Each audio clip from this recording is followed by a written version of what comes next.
Olá, queridos alunos, eu sou a professora Nilce. Estamos aqui com mais uma videoaula de matemática e hoje nós estamos falando de geometria, né? Dando continuidade à geometria espacial, vamos falar hoje do cilindro, né? Dos sólidos de revolução. Vamos iniciar. Falamos nas aulas anteriores sobre os prismas, sobre as pirâmides, sobre os poliedros e hoje nós vamos falar sobre os sólidos de revolução. E vocês já estão vendo aqui na nossa tela o que está acontecendo, essa animação para a gente entender quais são esses sólidos de revolução, né? Então vamos lá, vamos à introdução para a gente entender aqui o nosso sólido de revolução. Vamos à definição. Então, olha só, os sólidos de revolução são essas figuras tridimensionais que são obtidas aí a partir da rotação, né? A rotação de figuras, né? E a gente vai através de um eixo. Você tem um eixo central, né? Aqui, ó, um eixo central. E aí você vai rotacionar, por exemplo, esse triângulo aqui através desse eixo central. E o que que vai acontecer?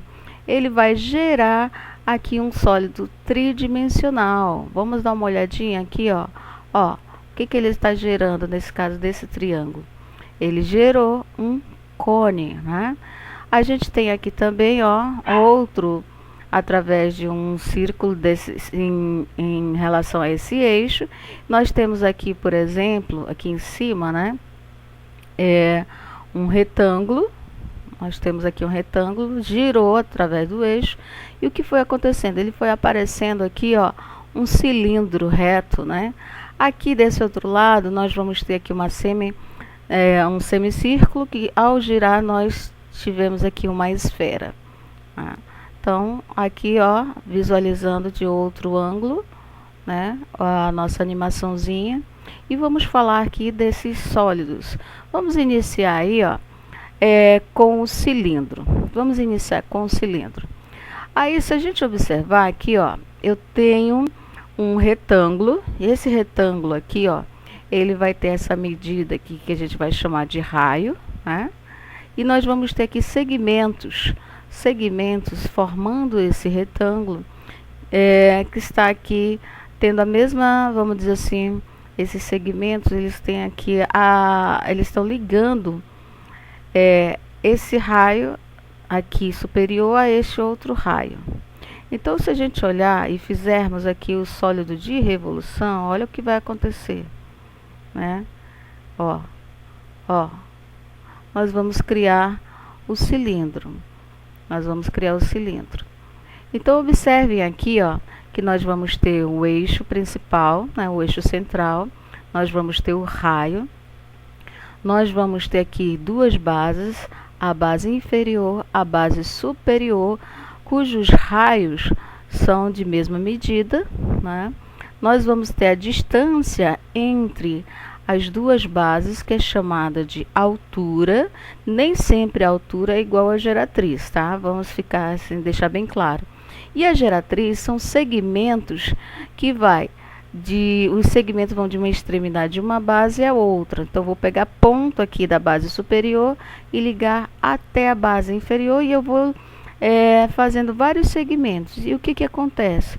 Nós acabamos criando o cilindro. Se nós criarmos aqui vários segmentos de reta, ligando aqui a base superior e a base inferior, né? Aqui é para a gente observar o nosso cilindro aqui. Ok? Ora, esses segmentos, eles são chamados de geratrizes, segmentos que estão formando o próprio cilindro, tá? Então, a gente está tendo aqui os elementos, né? Vamos ver aqui o que que nós temos no nosso cilindro, observando que a base circular. Vamos observar aqui, quando a gente fala de área de superfície, nós falamos assim o nome já está dizendo, superfície, da casca, né? Então, quando a gente abre o nosso cilindro, o que que vai acontecer? Você vai observar aqui dois círculos, né? O círculo que tem a mesma área, que a gente diz que elas são congruentes, e ao lado ele vai ter aqui, ó, um retângulo, né? Então, nós vamos ter aqui em verde os círculos com raio, né? formado pelo raio, e nós vamos ter um retângulo. Essa área aqui, ó, que a gente chama de superfície lateral. Se a gente observar, a área de um círculo é πr ao quadrado, né? Lá da geometria plana, πr ao quadrado, esse r é o raio. Então, se eu quero a área total, eu preciso calcular a área da superfície geral, né? Superior, inferior, lateral. Já a área lateral vai surgir aqui embaixo, ó, como base do retângulo, o comprimento da circunferência, como a gente estivesse abrindo a circunferência, né? Então, quando a gente abre aqui, a gente tem essa medida que é 2πr, 2πr. Agora, a altura vai coincidir, nesse caso do ângulo, né? É igual à altura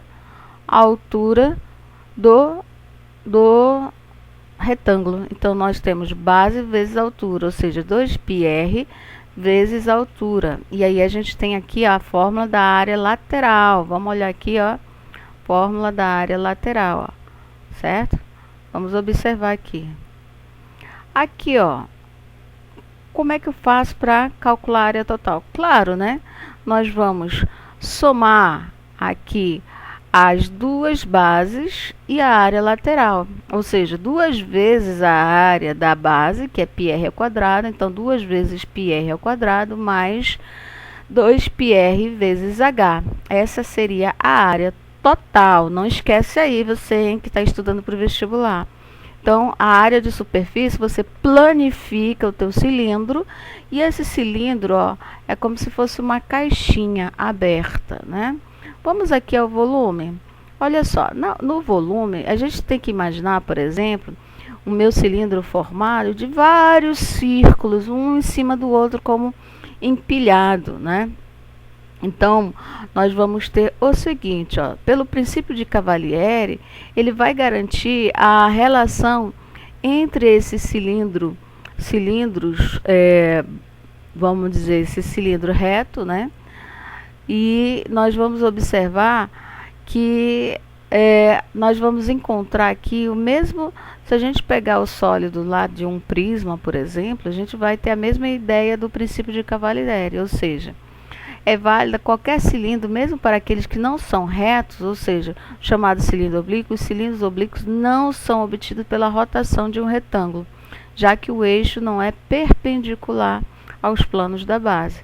Então, observa o seguinte, ó, quando o cilindro ele é oblíquo, ele não é gerado pela rotação, tá? Os cilindros retos, eles podem ser gerados pela rotação. Então, vamos imaginar aqui, ó, meu cilindro, todo ele cheio, né, como um tanque cheio, né, como um balde cheio, como, vamos supor aqui, como aqueles, aqui na região a gente chama de camburão, né, cheio. Então, são todos os pontos. Para calcular o volume, basta a gente calcular a área da base e multiplicar pela altura. Lembrando que a área da base, como ela é circular, πr ao quadrado, vezes a altura do cilindro, né? E aí, é claro, podem surgir outras fórmulas, tá? Utilizando a geratriz, no caso, se tiver o nosso cilindro oblíquo, por exemplo, tá? Vamos falar um pouquinho aqui do nosso cone. Vamos falar aí do cone para a gente emendar.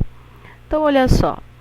Se tomarmos aqui um triângulo, né? Um triângulo retângulo, e fizermos ele girar, ó, assim, ó, o que vai acontecer? Nós vamos criar aqui um sólido chamado de cone, né? Por isso ele tem chamado de cilindro de revolução.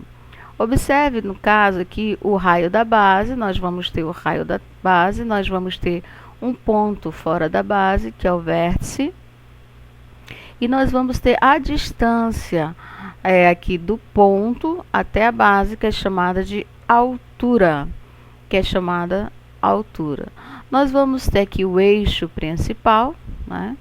O eixo principal, e nós vamos ter segmentos que vêm do vértice a toda a base, qualquer ponto da base, e esses segmentos são chamados de geratriz. Observe que o segmento, né, geratriz, ele é diferente aqui da altura, para a gente poder compreender. Vamos ver as relações métricas que tem aqui no cone? Então, a gente pode encontrar, por exemplo, aqui o cálculo da geratriz, né? Como a gente está observando aqui, ó, nós temos um triângulo retângulo. Então, olha só, eu vou ter aqui, ó, se a gente observar, a geratriz e o raio. Se a gente pegar esse triângulo retângulo, a gente vai observar que a geratriz é uma hipotenusa, porque está de frente para este ângulo reto. E a altura aqui e o raio, eles são os catetos. Então, a gente vai encontrar o cálculo da geratriz do cone através do teorema de Pitágoras, onde temos geratriz ao quadrado é igual a altura ao quadrado mais raio ao quadrado. Então, nós vamos encontrar essa fórmula aqui também no cone, né? Se nós planificarmos, né, a gente vai observar situações também de ângulos internos, né? De ângulos internos, se nós planificarmos o nosso cone. Então, ele vai ser nada mais do que um setor de um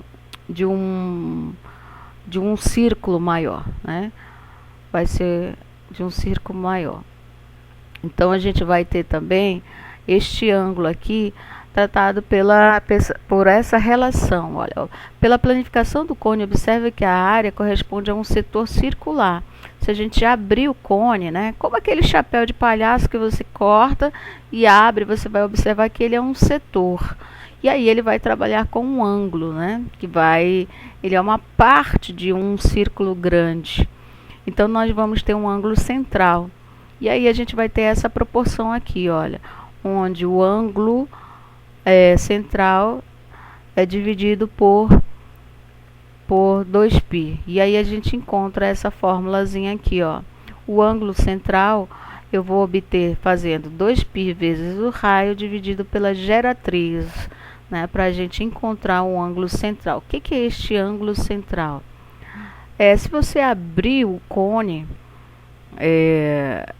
de lado, né, você abrir ele totalmente de lado, você vai observar bem aqui assim, ó, o raio dele, tá? O raio na planificação. Nós vamos ver aqui, ó. Olha só. Quando a gente abre aqui o cone, vai aparecer esse círculo maior, tá?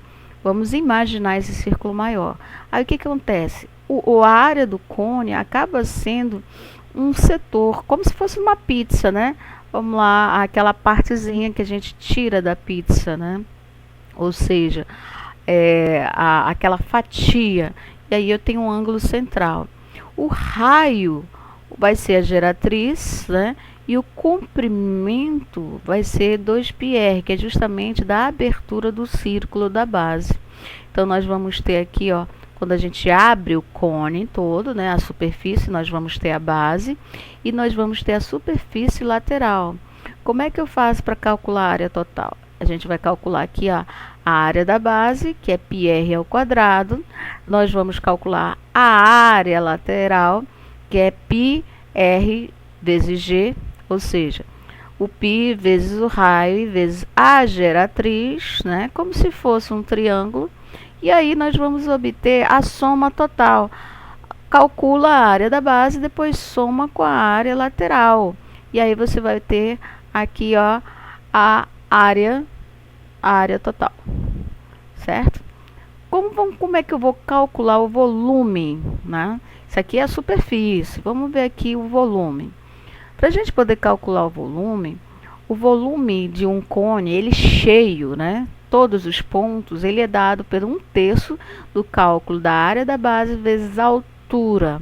Ou seja, é a área da base vezes a altura dividido por 3. Como a nossa base é um círculo, então ela vai se tornar πr ao quadrado vezes h, pega tudo isso e divide por 3.